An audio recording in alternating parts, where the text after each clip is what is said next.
이 시간 저희들에게 주시는 하나님의 말씀은 창세기 44장 32절에서 34절 말씀입니다. 구약성경 95페이지에 있습니다. 다 찾으시면 우리 합독으로 읽겠습니다. 오늘 주의 종이 다 같이 시작하겠습니다. 주의 종이 내 아버지에게 아이를 담보하기를 내가 이를 아버지께로 데리고 돌아오지 아니하면 영영이 아버지께 죄짐을 지리이다 하였사오니 이제 주의 종으로 그 아이를 대신하여 머물러 있어 내 주의 종이 되게 하시고 그 아이는 그의 형제들과 함께 올려보내소서.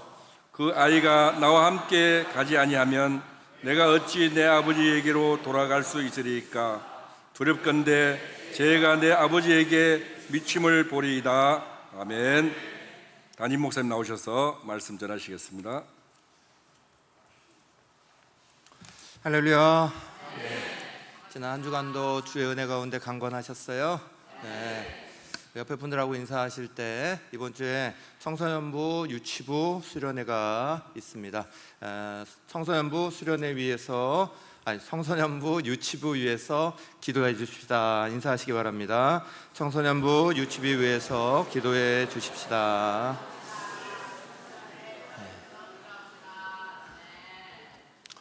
네, 오늘 지난주에 이어서 우리가 계속해서 이제 청소년부를 시작해서 수련회가 이제 시작되니까 지난주에도 말씀을 드렸지만 우리 장년들도 수련회 하는 마음으로 함께 임하시자. 그래서 말씀을 지난주부터 이제 그렇게 준비하고 있습니다. 그래서 처음 주님을 만나는 거, 그래서 신앙의 5단계, 주님을 만나고 자라나고, 그래서 하나님이 어디까지 쓰려고 하시는가, 신앙의 5단계를 쭉 나누어서 그렇게 말씀을 먼저 나누었고, 오늘은 이제 거기에 더해져서 우리가 하나님의 부흥을 꿈꾸시기를 간절히 소망합니다.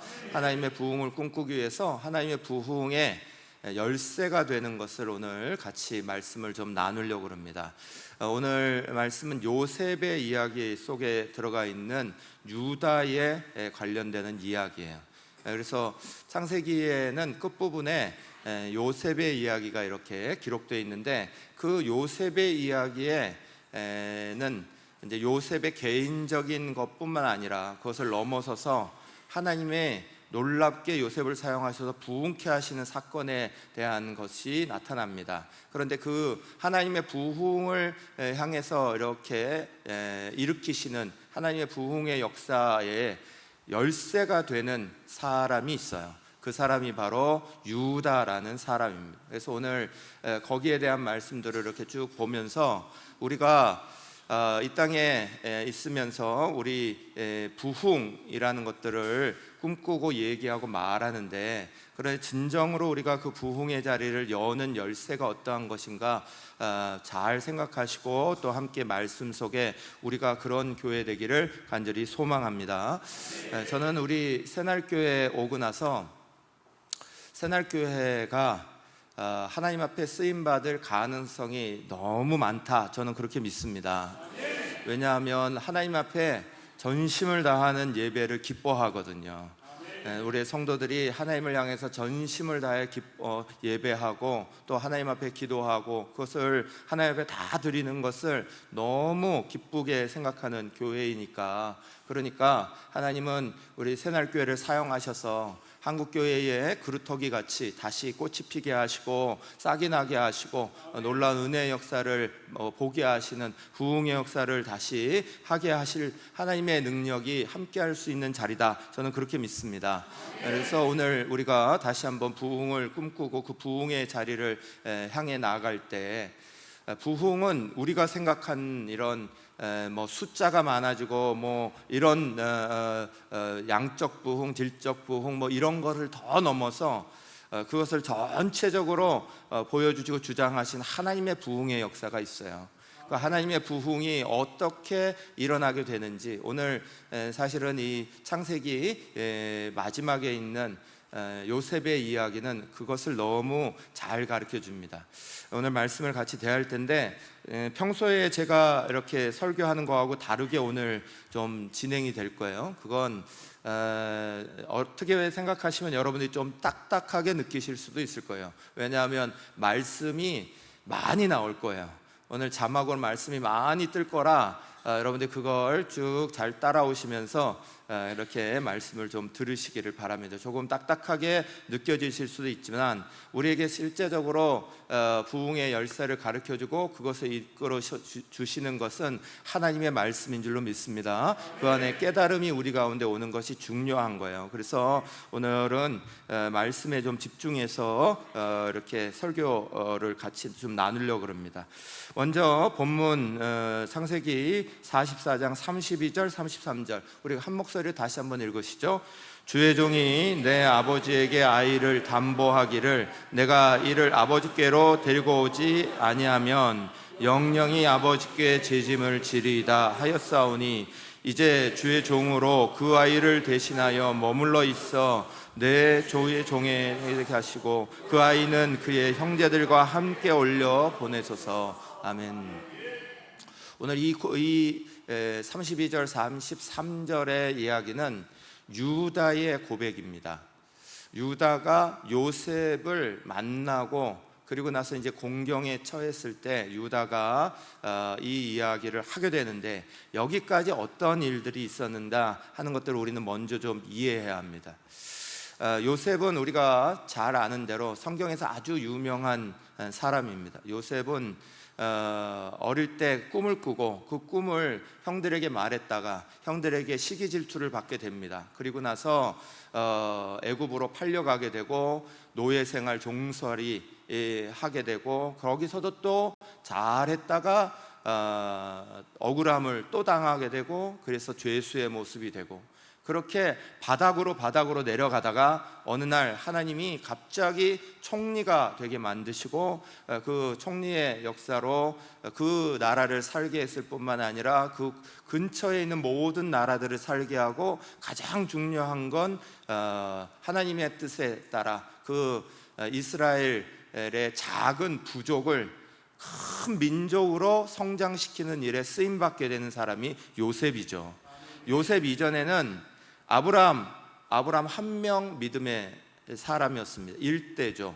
2대 이삭 가족이 예수를 믿고 나아가는 것을 말하는 사람이었죠. 3대 야곱 이제 그 가족의 범위가 많이 넓어져서 부족 정도를 이루는 12지파와 또 그 나오는 자손들이 한 70여 명 정도 나중에 말씀에 보면 나오니까 한 부족 정도를 이루게 되는 그런 모습이 됩니다. 그런데 그 부족 정도밖에 안 됐던 이스라엘이 민족으로 남자만 20세에서 50세 되는 남자만 60만 명, 여자들 또 노인들 또 어린이들 다 하면 150만 명에서 200만 명으로 자라는 그 놀라운 성장을 이루게 되는 부족이 민족이 되는 이 부흥의 역사를 요셉이 쓰임받게 돼서 만들게 되죠.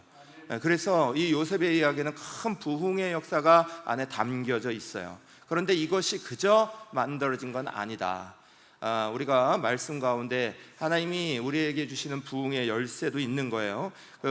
이것을 이제 어릴 때 요셉이 이렇게 팔려나가는 이야기부터로 시작이 되죠. 이 요셉이 팔려나가고 났을 때 요셉은 종으로 팔려나가게 될 때 겪게 되는 한 사람의 목소리가 굉장히 중요합니다. 그 한 사람의 목소리가 누구냐? 바로 유다의 목소리입니다. 창세기 37장 26절에서 28절에 보면 이런 말씀이 나와 있어요. 유다가 자기 형제에게 이르되 우리가 우리 동생을 죽이고 그의 피를 덮어둔들 무엇이 유익할까? 자, 그를 이스마엘 사람들에게 팔고 그에게 우리 손을 대지 말자. 그는 우리의 동생이요 우리의 혈육이니라 하매 그의 형제들이 청종하였더라. 그때에 미디안 사람 상인들이 지나가고 있는지라 형들이 요셉을 구덩이에서 끌어올리고 은 20에 그를 이스마엘 사람들에게 팔매 그 상인들이 요셉을 데리고 애굽으로 갔더라. 말씀에 나와 있는 것처럼 형들이 파는 장면이 나옵니다.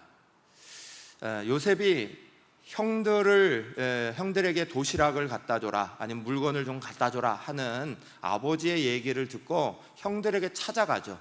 그런데 형들은 요셉을 보면서 굉장히 싫어했어요. 교만해 보였고, 지잘난 척하는 걸로 보였고, 흔히 말하는 재수 없어 보였고, 그래서 요셉을 좀 혼내야 되겠다 이런 생각을 가지면서 구덩이에 그를 묻어버립니다. 그리고 구덩이에 그를 그냥 내팽개치려고 하는데, 거기에 유다라는 네 번째 아들이에요. 맏형이 아니고 네 번째 아들인 유다가 지금 이런 제안을 하는 거예요. 아내 구덩이에 그냥 넣고 죽여봐야 무슨 소용이 있냐, 팔자. 구덩이에 갇혀있던 요셉은 이 소리를 밑에서 들었겠죠. 이 소리를 밑에서 듣게 됩니다. 그가 유다의 목소리를 듣고 그것을 통해서 얻게 된 건 끌어올려져서 팔리는 일이에요. 완전히 나락으로 떨어지는 상황 속에 들어가게 되는 거죠. 그것을 일으켰던 장본인, 그 목소리, 그 주인공이 유다예요. 맏형이었던 루벤은 사실 이 요셉을 골탕 먹이려고만 했지 죽이려고 하지는 않았어요. 아버지께로 다시 돌려보내야겠다. 창세기 37장 22절, 루벤이 또 그들에게 이르되 피를 흘리지 말라, 그를 광야 구덩이에 던지고 손을 그에게 대지 말라 하니, 이는 그가 요셉을 그들의 손에서 구출하여 그의 아버지에게로 돌려보내려 함이었더라. 사랑하는 여러분, 여기서 말씀을 보는 것처럼 맏형이었던 루벤은 잠시 골탕 먹이고 요셉을 다시 아버지께로 돌려보내야지 생각했습니다. 그런데 잠시 자리를 뜬 사이에 유다가 제안을 합니다. 팔아버리자. 그래서 마침 오고 있던 미디안 이스마엘 족속의 제사장, 상인들이 보이고 그들에게 은 20에 팔아버립니다. 거기에 팔려간 요셉은 그 이후로 정말 자기의 모든 것 다 버린 노예 종이 돼버린 아주 비참한 삶을 13년 동안 살아야 됐습니다. 무려 13년 동안 노예, 종의 모습을 살게 된 그 목소리, 이걸 잊을 수 있겠어요? 하나님이 물론 요셉을 보호하셔서 또 요셉이 하나님에 대한 신앙을 중심에 잘 가지고 있어서 이 스스로가 무너지지는 않았습니다. 그러나 자기를 판 그 목소리는 절대 잊을 수가 없죠. 37장에 이 팔려간 이야기를 한 다음에 창세기는 38장 들어가서 갑자기 유다와 유다의 며느리 다말 이야기가 갑자기 들어옵니다. 38장에 보면 뜬금없이 요셉의 이야기가 진행되는데 유다와 다말 이야기가 갑자기 들어오는 것 같아요. 그래서 이게 도대체 뭐야? 라고 생각하면 이걸 읽을 수 있는데, 유다에 대한 것을 우리가 이렇게 주목해서 보면 38장에 나오는 사건은 굉장히 중요한 사건이에요. 유다는 자기 형제들을 떠납니다. 그리고 가나안 땅으로 들어가 버려요. 그 가나안 땅에서 다른 사람들과 막 어울리고 가나안 여자와 혼인하고 자식을 낳고, 그 다음에 그 땅에서 다른 며느리를 또 얻게 됩니다. 그런데 고근동 지역에는 당시에는 이스라엘뿐만 아니라 그 근동에 다 중요한 법이 하나 있었어요. 첫째 장자가 자식을 낳지 못하면 그 장자를 이을 다른 아이를 이렇게 형제들이 낳아줘야 되는 그런 법이 있어요. 장자를 잇게 만드는. 그런데 유다의 장자가 아들을 낳지 못하고 죽게 됩니다. 그래서 이 다말이라는 며느리는 그 자식을 다른 형제로부터 얻어야 됐습니다. 그런데 그 유다의 가족들도, 다른 형제들도, 유다의 다른 아들들도 이 의무를 행하려고 하지 않아요. 그리고 유다도 자꾸만 죽어가는 자기 아들들을 이 며느리 다말에게 주고 싶지 않았어요. 그래서 며느리를 홀대하기 시작합니다. 저쪽으로 가 있어라 내보내고, 그리고 그 의무를 지키지 않고. 다말은 한 가지 꾀를 내죠. 그래서 그것으로 말미암아 아이를 얻게 됩니다. 그런데 그것을 통해서 유다는 이 사건을 보면서 너무 화가 나서 이 다말에게 뭐라고 얘기를 했다가 혼내려는 장면을 가지고 나아가다가 오히려 자기가 더 잘못했다는 걸 깨닫게 돼요.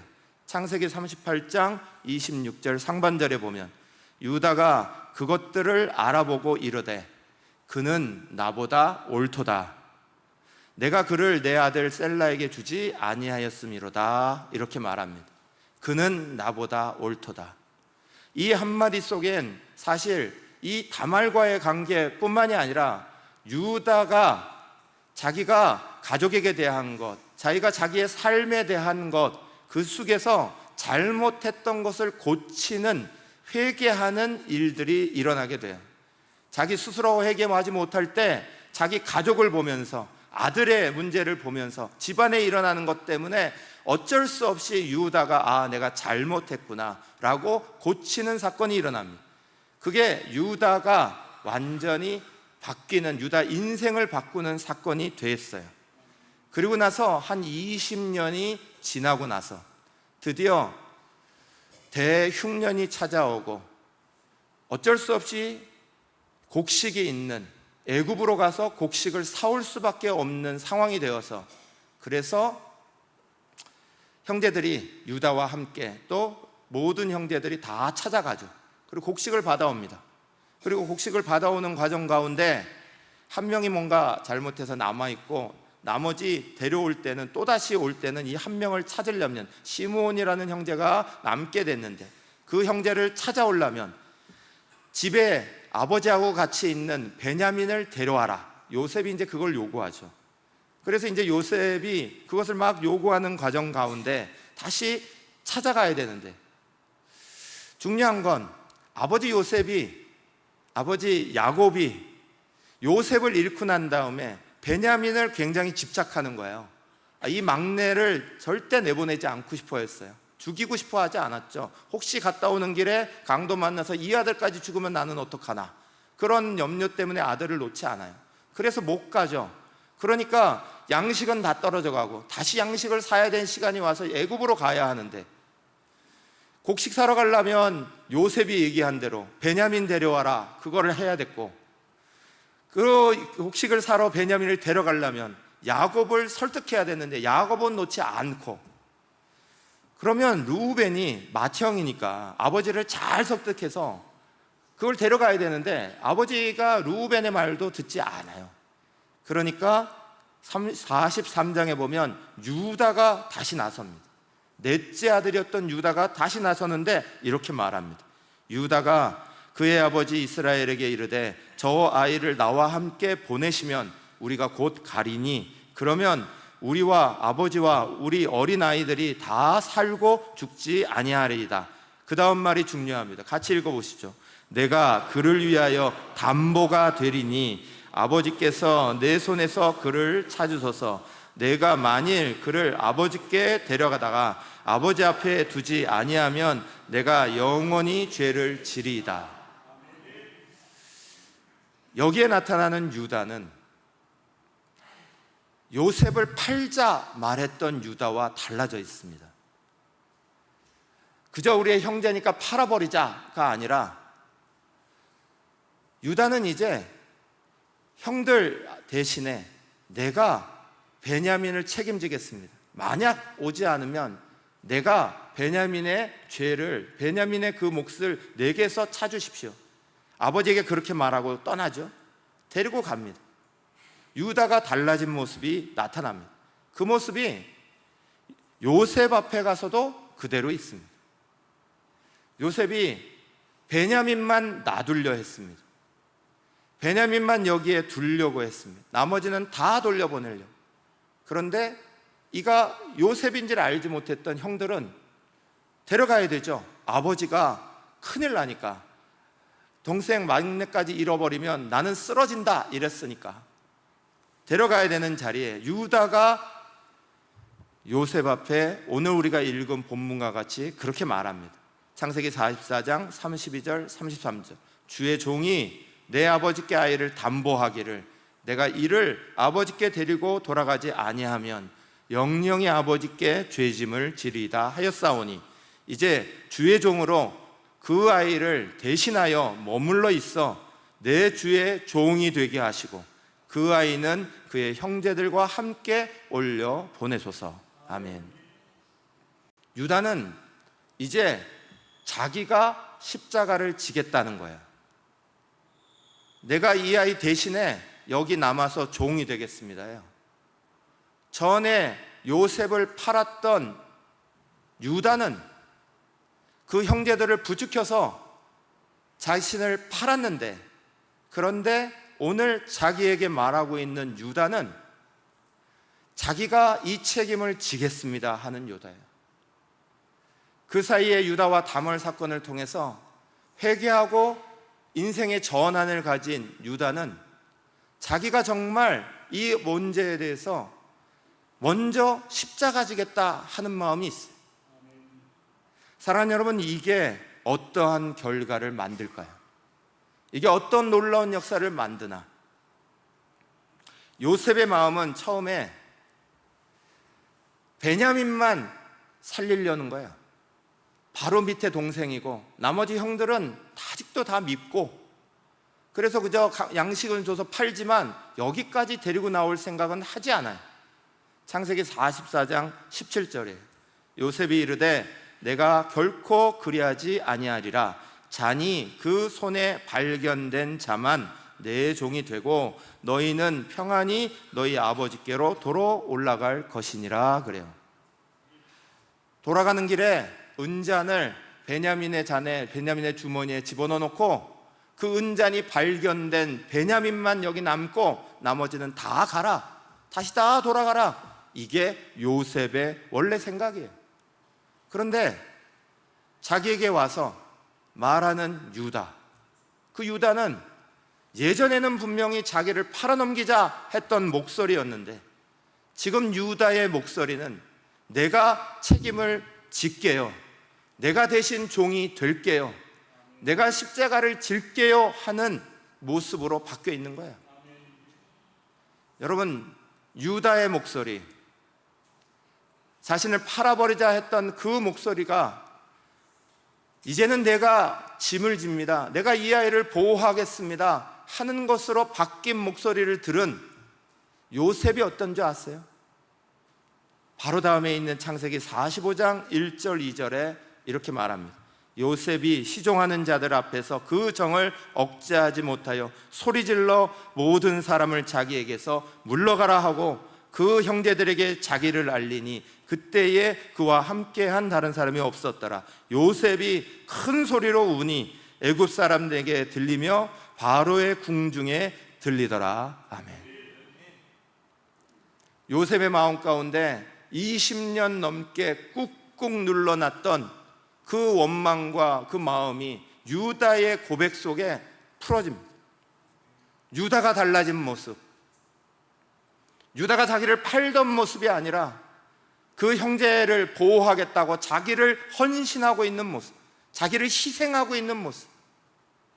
사랑하는 여러분, 우리는 분명히 봐야 될 게 있습니다.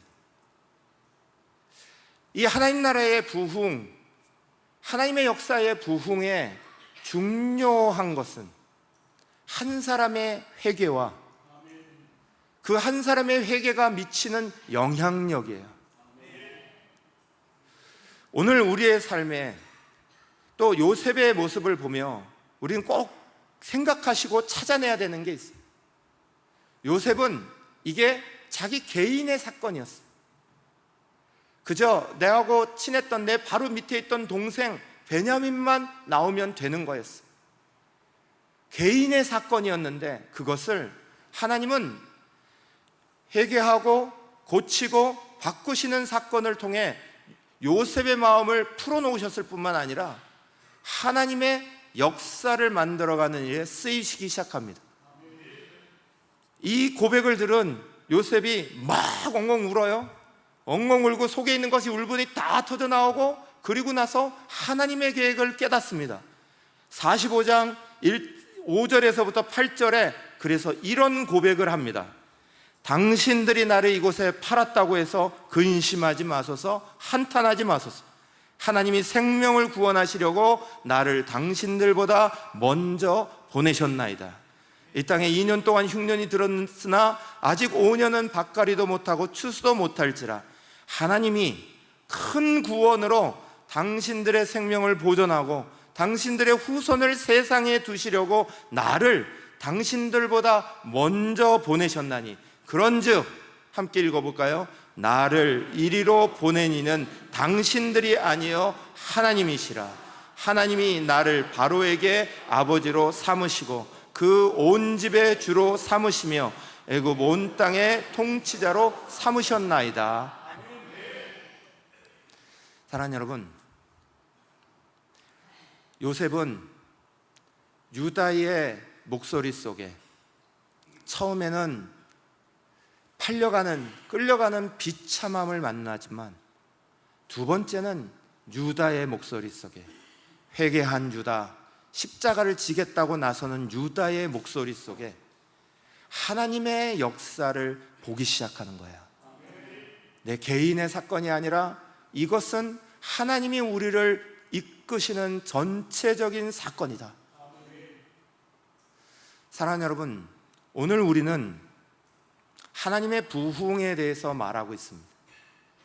하나님의 부흥의 자리를 만들 때 잘못을 따지고 잘못된 것을 제대로 만들려 하고 이런 것들이 저런 것들이 고쳐지고 이런 것들이 저런 것들을 해내고 이러면 하나님의 나라의 부흥이 찾아오는 거냐? 정죄하고 잘못된 거 비판하고 비판한 것들을 또 거기에 대해서 막 분석하고 따지고 들고 이러면 하나님의 부흥이 찾아오는 거냐? 사랑하는 여러분, 정죄의 자리, 죄를 묻는 자리, 잘못을 따지는 자리에는 항상 잘못을 따지는 마음만 남아있게 되는 거지 하나님의 부흥이 있지는 않아요. 우리는 비판을 많이 하면 그 사람이 고칠 것 같지만 비판을 많이 한다고 그 사람이 고쳐지는 거 아니에요. 그럼에도 불구하고 우리는 수없이 정죄하고 비판하기를 쉬지 않습니다. 저것이 잘못됐다 말하는 걸 쉬지 않습니다. 저것이 틀렸다 말하는 걸 쉬지 않습니다. 그러면 그것을 막 그렇게 말하면 부흥이 일어날까요? 제대로 된 역사가 시작되는 걸까요? 그렇지 않아요. 거기에는 계속된 정쟁만 쌓이는 거예요. 하나님의 방법은 그 방법이 아니세요. 그리고 우리는 그 누구도 하나님으로부터 남을 정죄하거나 비판하거나 잘못을 따질 권한을 받은 적이 없어요. 정죄하고 이것이 잘못됐다 잘됐다 판단하실 분은 오직 하나님밖에 없으시죠. 우리는 절대 다른 사람을 비판하고 정죄할 수 있는 권한이 없습니다.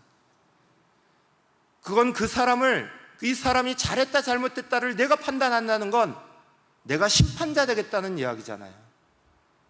심판자가 되시는 분은 오직 한 분, 하나님밖에 없어요. 정죄하는 사람, 비판하는 사람의 속에는 하나님처럼 되려는 교만이 있을 뿐이에요. 우리는 그런 권한을 받은 적이 없어요.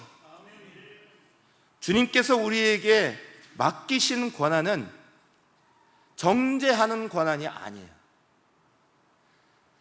요한복음 8장 3절에서 11절의 말씀을 보면 간음하다가 현장에서 잡힌 여인의 이야기가 나옵니다. 서기관과 바리새인들이 음행하는 중에 잡힌 여자를 끌고 와서 가운데 세우고 예수께 말하되 선생이여 이 여자가 간음하다가 현장에서 잡혔나이다. 모세는 율법에 이러한 여자를 돌로 치러 명하였거늘 선생은 어떻게 말하겠나이까? 그들이 이렇게 말하면 고발할 조건을 얻고자 하여 예수를 시험함이로라.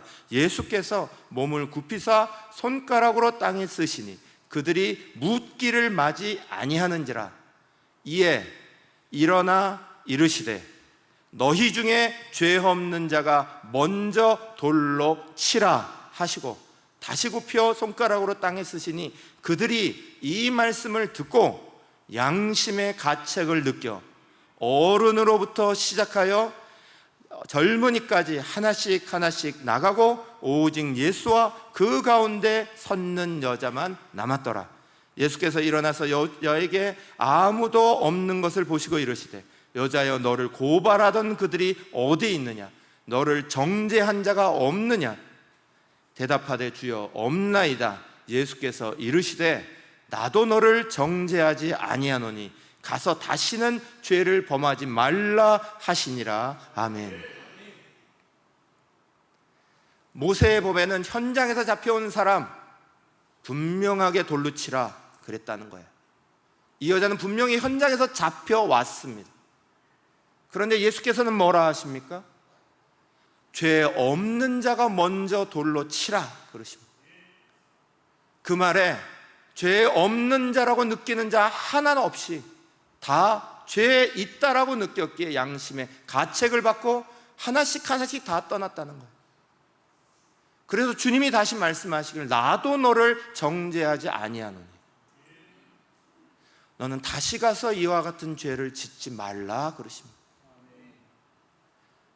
죄를 물을 수 있는 사람, 잘잘못을 따질 수 있는 분 오직 하나님밖에 없으시다는 거예요.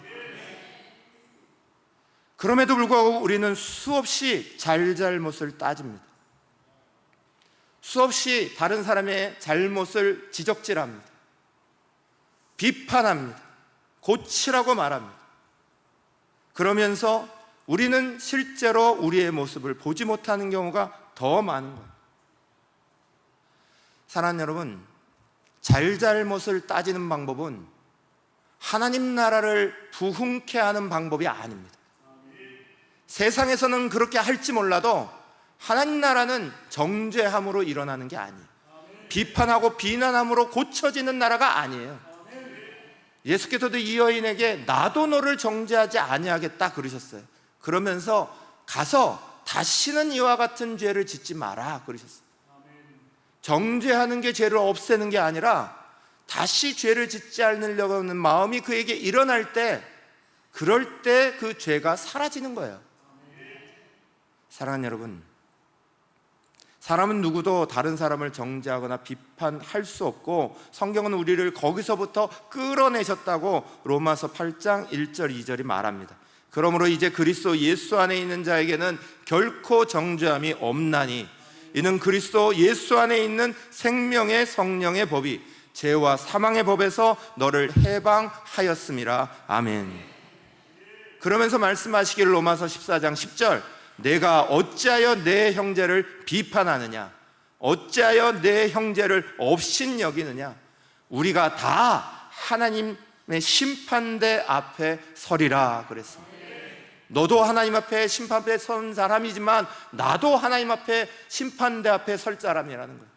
나는 심판자가 아니라 나는 그 심판을 받을 사람이죠. 정죄할 수 있는 자국, 잘잘못을 물을 자국이 우리 안에는 없습니다.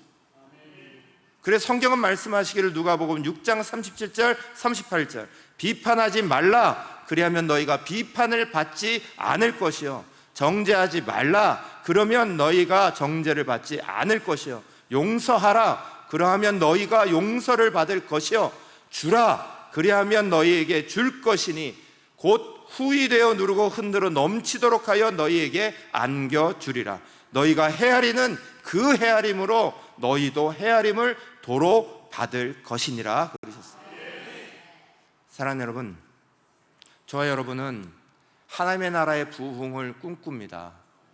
그 하나님 나라의 부흥을 꿈꾸는 것을 잘했다 잘못했다 잘했다 잘못했다는 마음을 가지고 있는 이상 우리가 유다처럼 요셉의 부흥에, 요셉을 사용한 하나님 나라의 부흥에 걸림돌이 되는 거예요. 요셉이 자기의 것들을 고칠 수 있었던 이유는 유다가 그것을 회개하는 것을 받아주는 것부터 시작된 거예요. 하나님은 우리 가운데 사람을 정죄하는 방법으로, 비판하는 방법으로, 비난하는 방법으로, 잘잘못을 따지는 방법으로 하나님 나라의 부흥을 말씀하신 게 아니에요. 하나님은 우리가 하나님 안에서 하나님의 우리에게 주신 십자가를 지는 신앙이라는 걸 가르쳐 주신 거예요. 우리의 존재는 하나님 앞에서 잘잘못을 말해야 되는 존재가 아니라 그 잘잘못을 내 십자가로 져야 되는 존재다 하는 걸 가르쳐 주시는 거예요. 예수께서도 그래서 먼저 십자가 지셨고 우리에게도 십자가 지고 따라라고 말씀하십니다. 마태복음 16장 23절 24절 함께 읽겠습니다. 예수께서 돌이키시며 베드로에게 이르시되 사단아 내 뒤로 물러가라. 너는 나를 넘어지게 하는 자로다. 네가 하나님의 일을 생각하지 아니하고 도리어 사람의 일을 생각하는도다 하시고, 이에 예수께서 제자들에게 이르시되 누구든지 나를 따라오려거든 자기를 부인하고 자기 십자가를 지고 나를 따를 것이니라. 주님이 우리에게 주시는 방법은 다른 사람 비판하고 다른 사람 잘못했다, 우리나라 이렇게 됐으니 잘못했다, 이렇게 됐으니 틀렸다, 이런 얘기 수없이 쏟아내라는 게 아니에요. 누구라도 주님과 같이 십자가를 지라는 거예요. 누구라도 주님과 같이 그 죄가 우리 여기로부터 시작된 겁니다. 십자가를 지라는 거예요. 사랑하는 여러분, 꼭 기억하실 일이 있어요. 십자가를 져라, 회개해라, 이건 세상을 향한 하나님의 명령이 아니에요. 이건 예수를 믿는 사람을 향한 주님의 명령이에요. 자기 십자가를 지는 사람이 누구예요? 십자가를 지는 사람은 예수를 따르는, 자기를 따르는 자들에게 자기 십자가를 지고 따라오라고 말씀하신 거예요. 예수를 믿는 교회가, 예수를 믿는 성도가 십자가를 지는 거지, 세상이 왜 십자가를 지지 않느냐고 막 비판할 거 없다는 거예요. 세상은 잘못된 모습이 많아요. 세상은 비판할 일들이 많아요. 정치를 봐도, 오늘 우리 한국 사회의 여러 가지 문제를 봐도 잘못된 건 많아요. 그런데 교회에게 부탁하신 건 잘못된 걸 잘못됐다라고 계속 말하고 떠벌리는 것, 거기에 초점을 두고 계신 게 아니에요.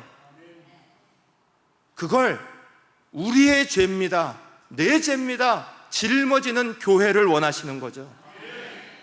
짊어지는 성도를 원하시는 거죠. 내 공동체의 잘못을, 내 가족의 잘못을, 우리 교회의 잘못을, 이 나라 이민족의 잘못을, 이건 우리의 죄입니다, 무릎 꿇는 사람을 원하시는 거죠. 그게 하나님의 방법이라고 말씀하시는 거예요. 여러분, 오늘 우리가 살아가는 동안 우리도 수없이 세상을 비판합니다.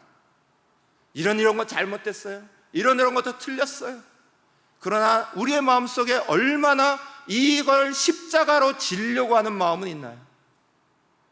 주님이 지셨던 것처럼 이게 내가 져야 되는 십자가입니다, 우리 교회가 무릎 꿇어야 되는 십자가입니다, 그러는 사람은 얼마나 있나요? 역대하 7장 14절은 말씀하세요. 내 이름으로 일컫는 내 백성이 그들의 악한 길에서 떠나 스스로 낮추고 기도하여 내 얼굴을 찾으면 내가 하늘에서 듣고 그들의 죄를 사하고 그들의 땅을 고칠지라. 아멘. 시작이 뭡니까? 내 이름으로 일컫는 내 백성이에요. 주님을 사랑하고 주님을 믿고 주님을 의지하는 이들이 죄악에서 떠나라는 거예요. 그리고 그걸 십자가로 지라는 거예요. 하나님 나라의 부흥은 여기에서 출발하는 거예요. 교회의 부흥도 여기에서 출발하는 거예요. 누구든지 이런 모습이 잘못됐다고 말할 수 있어요. 왜 우리에게는 이런 사람이 있고, 왜 이런 잘못한 사람이 여기 있고 저기 있고 말할 수 있어요. 주님이 그걸 원하실까요? 그걸 찾아내고 끄집어내고 뒤집고 밝혀내고 이걸 원하실까요? 사랑하는 여러분, 하나님 나라의 부흥은 그게 아니에요. 하나님 나라의 부흥은 누구든지 그것이 내 죄입니다, 무릎 꿇는 사람을 원하시는 거죠. 그리고 그 사람을 통해 하나님이 일하시겠다고 말하는 거죠. 베드로전서 2장 9절은 우리의 존재에 대해서 이렇게 말합니다. 한번 같이 읽으실까요? 그러나 너희는 택하신 족속이요 왕같은 제사장들이요 거룩한 나라요 그의 소유가 된 백성이니 이는 너희를 어두운 데서 불러내어 그의 기이한 빛에 들어가 계신 이의 아름다운 덕을 선포하게 하려 하십니다. 이 말씀은 우리 가운데 우리가 어떤 존재인지를 말합니다. 그런데 우리는 뒤에 말만 좋아해요. 아름다운 덕을 선전하는 그 빛을 드러내는 사람들이 다 이걸 좋아합니다. 그런데 그 앞에 말씀은 우리 가운데 명령하시기를 너희는 왕같은 제사장들이요 그랬습니다. 여러분, 제사장이 하는 첫 번째 일이 뭔지 아세요? 제일 첫 번째 제사장의 임무가 뭔지 아세요?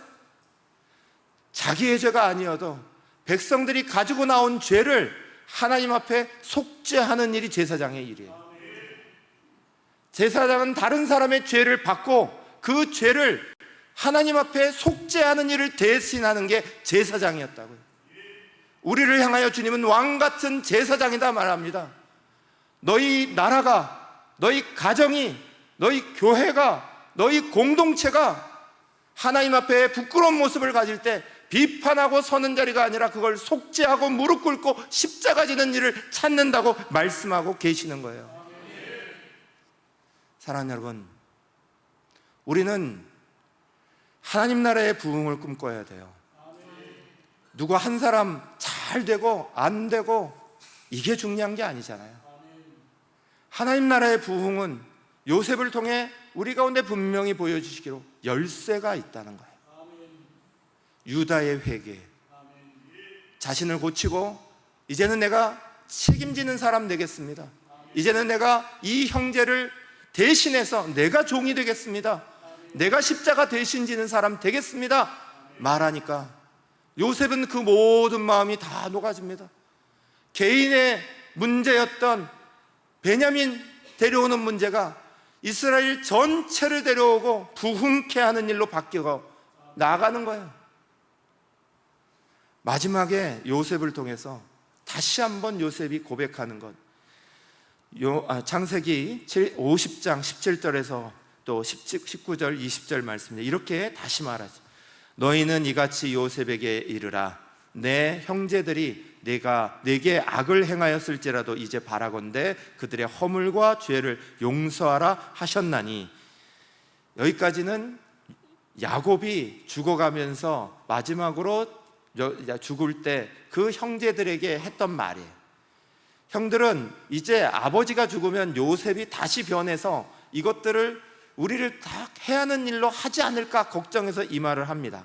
그래서 이렇게 말해요. 당신의 아버지의 하나님의 종들인 우리 죄를 이제 용서하소서 하매 요셉이 그에게 하는 말을 들을 때에 울었더라. 그리고 다시 울고, 그리고 나서 19절 20절에 하나님의 역사에 대해서 다시 한번 이렇게 그들에게 설명합니다. 같이 읽겠습니다.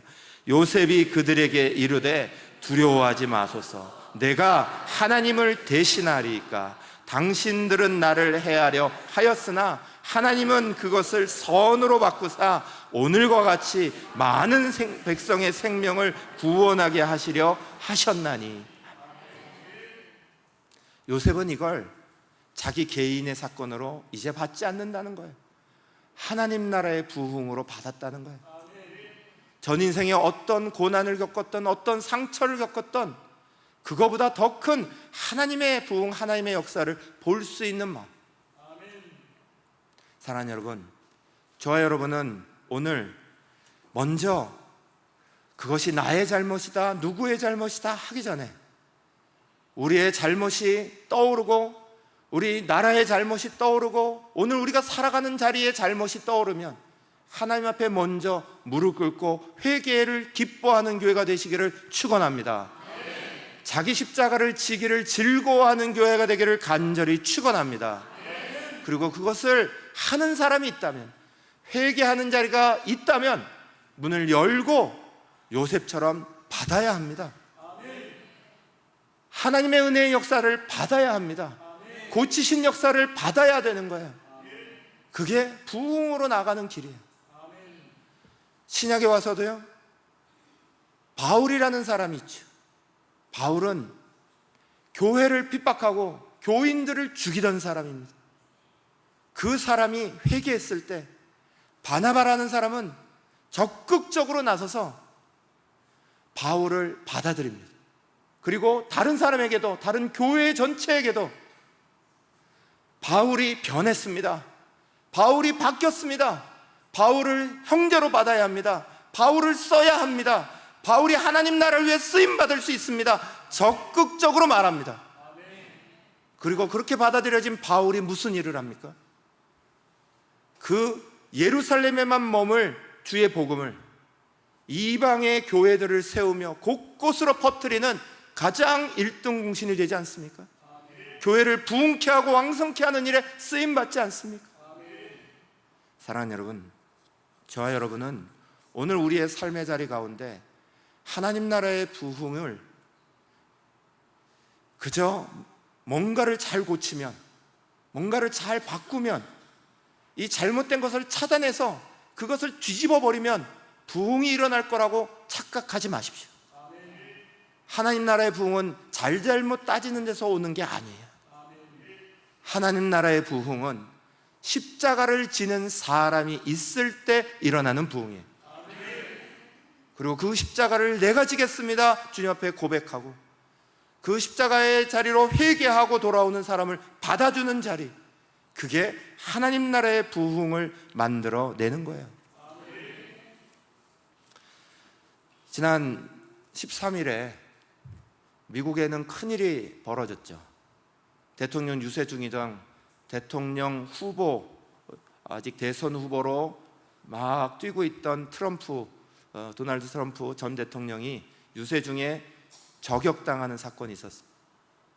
다행히 죽지 않고 오른쪽 귀만 뚫고 지나갔습니다. 큰 사건이 일어났습니다. 잘잘못을 따지고 누구를 찾고 막 이렇게 하는데, 그걸 떠나서 트럼프가 그 바로 다음에 수락연설을 앞두고 있었는데, 그 수락연설을 할 때 그 원고를 미리 작성하고 있던 것들을 참모들에게 다 줬다는 거예요. 그리고 다시 작성해라 그랬다는 거예요. 그래서 참모들이 다 놀랐대요. 그 내용이 통합하자, 하나가 되자, 그 내용으로 바뀌었기 때문에 그래요. 트럼프는 우리가 잘 알듯이 분열을 조장하고 증오를 부추기고 이 편 내 편을 가르고, 그래서 갈라침의 정치를 한 대표적인 인물입니다. 자기를 좋아하는 사람들 무리와 자기를 싫어하는 무리들을 딱 나누고 나라가 이 모양 저 모양으로 흩어지게 되는, 그런데 그것으로 말미암아 얻은 결과가 뭡니까?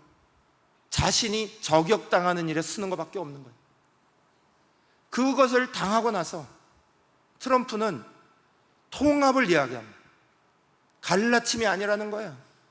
물론 우리는 앞으로 그 행보를 봐야 됩니다. 대통령이 될지 안 될지도 모르겠고, 또 앞으로 뭐 트럼프가 달라질지 어떨지, 사람 잘 안 변하니까 그 증오의 정치와 그런 하는 모습들이 어떤 모습으로 나타날지 몰라요. 그러나 중요한 건 죽음을 딱 경험해 보면서 트럼프가 분명하게 한 가지 찾은 건 있는 거죠. 이렇게 하다간 다 죽는다는 거예요.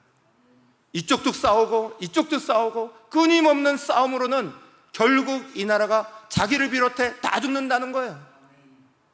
오늘 우리에게도 마찬가지죠. 누구에게는 잘못된 모습이 있고 누구에게는 틀린 모습이 있습니다. 나하고 다른 모습도 수없이 많습니다. 그런데 그 모습을 정죄할 권한도, 비난할 권한도, 비판할 권한도 우리는 가지고 있지 않아요. 그리스도인이 받은, 교회가 받은, 성도가 받은 사명은 그 속에서 그저 십자가 지는 거예요. 주님과 같이 십자가 지려고 무릎을 꿇어가는 거예요. 이 나라가 수없이 지금 싸우는 정치 속에 들어가 있습니다. 이 나라가 수없이 안타깝고 답답합니다. 여러분은 그렇지 않으십니까? 뉴스를 들을 때마다 괴롭지 않으십니까?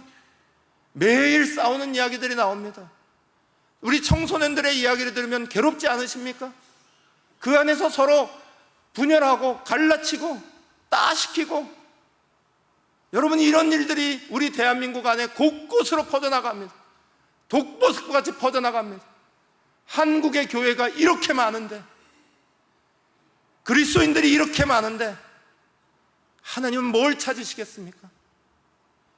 그 비난하는 사람이 없어서 하나님이 비난하는 사람을 찾으시겠습니까? 아니에요. 하나님이 찾으시는 사람은 십자가 지겠습니다. 무릎 꿇겠습니다. 그걸 하나님 앞에 아뢰겠습니다.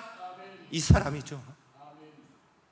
사랑하는 여러분, 저 여러분, 우리 새날교회는 다른 교회가 어떤 모습을 취하든, 다른 데가 어떤 모습이 되든 그거 보지 마시고요, 주의 말씀에 따라 십자가 지도록 기도합시다. 무릎 꿇읍시다. 우리 자녀들의 세대가 자라날 때 그 자녀들의 세대 속에 주님의 십자가 경험하고 내가 먼저 내 친구들을 위해서 무릎을 꿇어요 라고 말하는 우리의 자녀들을 키워내십시다. 주님이 찾으시는 사람, 원하시는 사람 찾아내야죠. 마지막으로 로마서 14장 16절에서 18절 같이 다 읽으시고 주님 말씀 붙잡고 잠깐 기도하는 시간 갖겠습니다. 같이 읽겠습니다. 그러므로 너희의 선한 것이 비방을 받지 않게 하라. 하나님의 나라는 먹는 것과 마시는 것이 아니요 오직 성령 안에 있는 의와 평강과 희락이라. 이로써 그리스도를 섬기는 자는 하나님을 기쁘시게 하며 사람에게도 칭찬을 받느니라. 아멘. 이 시간에 말씀 붙잡고 잠깐 기도합니다. 이번 주부터 청소년 수련회도 시작됩니다. 우리가 이 아이들을 뭐라고 가르치겠습니까? 세상의 방법으로 너희는 똑똑해져서 좋은 것들을 추구하고 쫓아가라, 1등 되라, 최고가 되라, 그것만을 가르치시겠습니까? 아니면 우리는 십자가의 길을 가르치시겠습니까? 주님이 기뻐하시고 주님이 원하신 길, 주님도 십자가 지셨고 우리에게도 이 땅을 바라보며 안타까워하며 십자가 지라고 말씀하시는 그 길, 내 죄가 아니더라도, 내 잘못이 아니더라도 내 친구들의 잘못을 위하여, 십자가의 자리를 위하여, 또 가족의 자리를 위하여, 나라와 민족을 위하여, 안타까이 무너져가는 이 자리를 위하여 나부터 십자가 지겠습니다.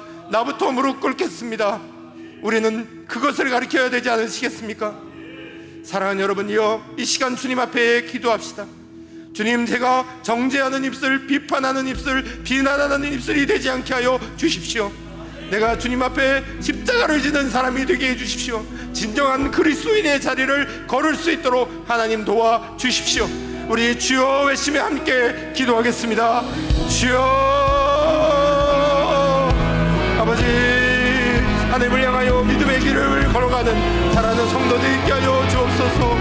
하나님, 세상에 어떤 자들이 어떠하더라도 비난하는 자리를 보지 말게 하시고 안타까운 자리를 보지 말게 하시고, 하나님이 우리에게 그저 명하신, 하나님이 그저 우리에게 말씀하신 자기 십자가를 지고 따르라 하시는 그 말씀대로 주의 십자가 지고 하나님 앞에 무릎 꿇는 사람이 되게 하여 주시옵고, 하나님, 내 가족의 죄를 위하여, 내 민족의 죄를 위하여, 내 국가의 죄를 위하여, 오늘 우리가 살아가고 있는 이 땅을 위하여 함께 기도하며 무릎 꿇으며 아버지 앞에 아뢰는 사람들이 되게 하여 주시옵소서. 진정으로 하나님을 향하여 예배하는 우리는 주님을 향하여 진정으로 무릎 꿇는 사람들이 될 수 있도록 우리의 신앙을 붙잡아 주시옵소서.